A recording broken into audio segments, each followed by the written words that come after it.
आम्ही डायरेक्टली आता नाशिकच्यान एक डिलराच्या थ्रू मागयला म्हणून पण ते डायरेक्टली 17 टन आम्ही डायरेक्टली होलसेलर चार्जर मागयला आणि 8 टन मडगांव हांगा म्हणजे डिस्ट्रीब्युटर आसा तांकां दिले 25 टन सगळे मिळून मागयले.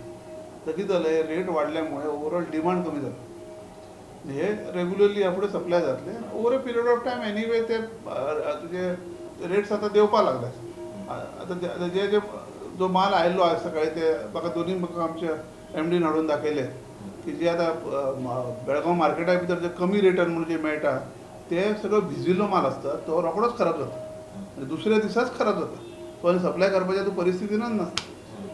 सो जो बरो माल मेळत आसा तो आतां आमकां आमी सगळे डायरेक्टली शॉपाचेर हॉर्टिकल्चर शॉपाचेर आतां 90 रुपयान दिता. म्हणजे आमी जशें प्रॉमीस केल्ले आमी बिलो 100 हाडटले ते 100 हाडले आमी बिलो हाडले.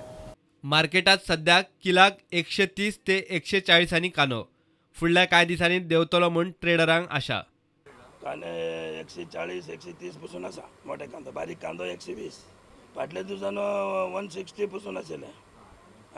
तेज्या पयलीं 80 रुपीज 90 रुपीज पसून आशिल्ले. आतां आनी देंवला मातशें. येता म्हळ्यार येता कमी. चड हाडिना आतां कमी हाडिता. म्हारग आसना हे सगळे. आनी वयल्यान एक सागाचेर 4 किलो 5 किलो 7 किलो पिड्यार जाता तशें. आनी कांय ना. बाकीचे भाजी गिजी सगळें नॉर्मल आसा.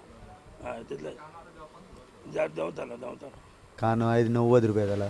लास्ट सॅटर्डे गेल्या विकान लास्ट 129 पर्यंत गेल्लो कांदो. मागीर भायरसून मागयलो हॉर्टिकल्चरान स्पेशली फॉर गोवा पिपल आनी तो आयज प्रोवायड केलो. भरपूर रश आसलेली आयज बिकॉज ऑफ दॅट.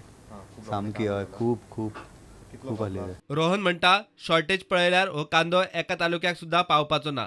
तो भायले भायर दर्यादेगावेल्या हॉटेलांनी वचपाची शक्यताय चड म्हूण रोहनाची शिटकावणी. Will the government look at where this 25 tons goes? हांव तुका आतांच चार्ज करता मायकल लोबो ते सगळे कोळंगूटच्या 5 स्टारांक दितलो म्हणून. मागीर कितें म्हणटा तूं? Bureau report prudent.